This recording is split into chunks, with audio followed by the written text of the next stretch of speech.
ಹದ್ದಿನ ಕಣ್ಣಿಟ್ಟು ನೋಡಲಾಗ್ತಾ ಇದೆ.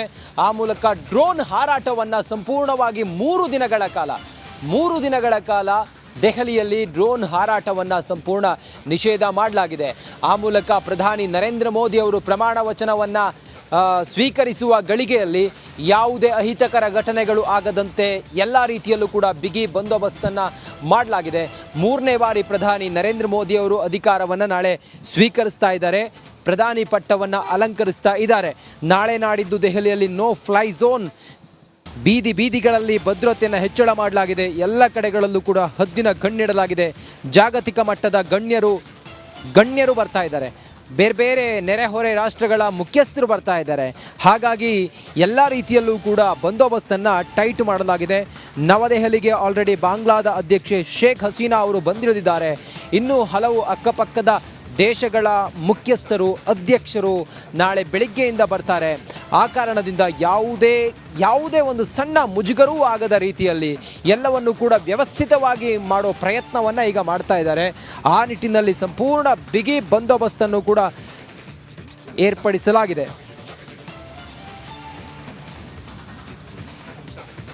ಪದಗ್ರಹಣಕ್ಕೂ ಮುನ್ನ ಮೋದಿ ರಾಜ್ಘಾಟ್ಗೆ ಭೇಟಿಯನ್ನು ಕೊಟ್ಟಿದ್ದಾರೆ. ಮಹಾತ್ಮ ಗಾಂಧಿ ಸಮಾಧಿಗೆ ಪ್ರಧಾನಿ ನರೇಂದ್ರ ಮೋದಿ ನಮಿಸಿದ್ದಾರೆ. ಬಳಿಕ ಅಂದರೆ ರಾಜ್ಘಾಟ್ಗೆ ಮೊದಲು ಹೋಗ್ತಾರೆ. ನಾಳೆಗಿದು ಪ್ರಧಾನಿ ನರೇಂದ್ರ ಮೋದಿ ಅವರು ಮಹಾತ್ಮ ಗಾಂಧಿಯವರ ಸಮಾಧಿಗೆ ಮೊದಲು ಹೋಗ್ತಾರೆ, ಅಲ್ಲಿ ನಮಿಸ್ತಾರೆ ಮಹಾತ್ಮ ಗಾಂಧೀಜಿಯವರಿಗೆ. ಬಳಿಕ 3ನೇ ಬಾರಿಗೆ ಅಧಿಕಾರವನ್ನು ಮೋದಿ ಸ್ವೀಕರಿಸ್ತಾರೆ. ಪದಗ್ರಹಣಕ್ಕೂ ಮುನ್ನ ನಾಳೆ 7:15 ಪದಗ್ರಹಣ ಕಾರ್ಯಕ್ರಮ ಏನಿದೆ ಸಂಜೆ, ಅದಕ್ಕಿಂತ ಮುಂಚೆ ಪ್ರಧಾನಿ ಮೋದಿ ಅವರು ಮಹಾತ್ಮ ಗಾಂಧಿ ಸಮಾಧಿಗೆ ನಮಿಸ್ತಾರೆ. ಬಳಿಕ 3ನೇ ಬಾರಿಗೆ ಅಧಿಕಾರವನ್ನು ಪ್ರಧಾನಿ ನರೇಂದ್ರ ಮೋದಿ ಅವರು ಸ್ವೀಕಾರ ಮಾಡ್ತಾರೆ. ಆ ಮೂಲಕ ನಡಿ ಈಗ ಶುರು ಮಾಡೋಣ.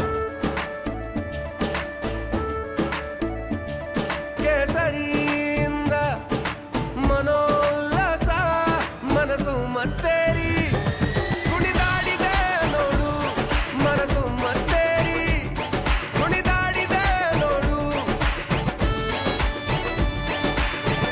ಕ್ಷಣ ಕ್ಷಣವೂ ಆಚರಿಸಿ ಕೇಸರಿ ಹಬ್ಬ. ವಿಮಲ್ ಬಾಯಲ್ಲಿ ಹೇಳಿ ಕೇಸರಿ.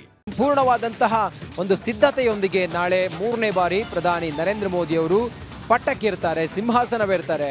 ಅವರ ಜೊತೆಗೆ ಅವರ ಕ್ಯಾಬಿನೆಟ್ಗೆ 2 ಹಂತದಲ್ಲಿ ಕ್ಯಾಬಿನೆಟ್ಗೆ ಸಚಿವರ ನೇಮಕ ಆಗುತ್ತೆ ಅನ್ನೋದ್ರ ಬಗ್ಗೆ ಈಗ ಮಾಹಿತಿ ಇದೆ. ಆನಂತರ ಕ್ಯಾಬಿನೆಟ್ ವಿಸ್ತರಣೆ ಆಗುತ್ತೆ, ಆಗ ಒಂದಿಷ್ಟು ಜನರನ್ನ ಪರಿಗಣಿಸ್ತಾರೆ ಅನ್ನೋದ್ರ ಬಗ್ಗೆಯೂ ಕೂಡ ಮಾಹಿತಿ ಇದೆ. ನಾಳೆಯಿಂದ ನಮ್ಮ 3ನೇ ಇನ್ನಿಂಗ್ಸ್ ಆರಂಭ ಆಗ್ತಾ ಇದೆ. ಈ ಕಾರಣದಿಂದ ಮೋದಿ ಕ್ಯಾಬಿನೆಟ್ ಸೇರೋದಕ್ಕೆ ಮಿತ್ರರು ಅಂಗಪಕ್ಷಗಳೇನಿದ್ದಾವೆ, ಸುಮಾರು 18 ಅಂಗಪಕ್ಷಗಳು, ಅವರೀಗ ಉತ್ಸುಕರಾಗಿದ್ದಾರೆ. ಆ ಪಟ್ಟಿ ನಾಳೆ ಬೆಳಿಗ್ಗೆ ರಾಷ್ಟ್ರಪತಿಗಳ ಭವನವನ್ನು ತಲುಪುತ್ತೆ. ಇವತ್ತು ಸಂಜೆ ಅಥವಾ ಇವತ್ತು ರಾತ್ರಿ ಒಳಗಡೆ ಕಂಪ್ಲೀಟ್ ಆಗಿ ಯಾರು ಪ್ರಧಾನಿ ಮೋದಿ ಅವರ ಜೊತೆಗೆ ಪ್ರಮಾಣ ವಚನವನ್ನು ಸ್ವೀಕರಿಸ್ತಾರೆ, ಕ್ಯಾಬಿನೆಟ್ ದರ್ಜೆಯ ಸಚಿವರು ಯಾರ್ಯಾರು ಅನ್ನೋದು ಇವತ್ತೇ ಫೈನಲ್ ಆಗಬೇಕು. ನಾಳೆ ರಾಷ್ಟ್ರಪತಿಗಳಿಗೆ ಆ ಪಟ್ಟಿ ರವಾನೆ ಆಗಬೇಕಾಗಿದೆ. ಮೋದಿ ಅವರ ಜೊತೆಯಲ್ಲಿ ಅವರು ಕೂಡ ಪ್ರಮಾಣ ವಚನವನ್ನು ಸ್ವೀಕರಿಸ್ತಾರೆ. ಯಾರ್ಯಾರು ಅಂಗಪಕ್ಷದ ಸದಸ್ಯರುಗಳು, ಸಂಸದರು ಯಾರ್ಯಾರು ಅನ್ನೋದು ಈಗಿರುವಂಥ ಕುತೂಹಲ. ಮೋದಿ ಕ್ಯಾಬಿನೆಟ್ ಸೇರೋದಕ್ಕೆ ಮಿತ್ರರು ಒತ್ತಡ ಒಂದಲ್ಲ ಎರಡಲ್ಲ, ಬಹಳ ಪ್ರಮುಖವಾಗಿ ನಾವು ಗಮನಿಸಬೇಕಿಲ್ಲಿ. ಈ ಬಾರಿ ಕ್ಯಾಬಿನೆಟ್ 2 ಹಂತದಲ್ಲಿ ಆಗುತ್ತೆ ಅನ್ನೋದು, 2 ಹಂತದಲ್ಲಿ ಕ್ಯಾಬಿನೆಟ್ ರಚನೆ ಆಗುತ್ತೆ.